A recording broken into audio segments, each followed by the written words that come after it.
Welcome! Today, we'll explore how to register a company in Indonesia. First, select a unique name for your company.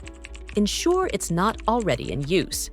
Next, prepare your company's deed of establishment, which includes the Articles of Association.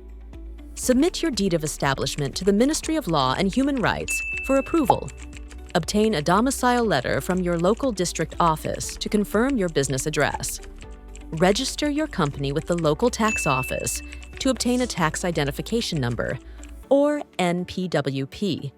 Register your company through the Online Single Submission (OSS) system to get your business identification number, or NIB.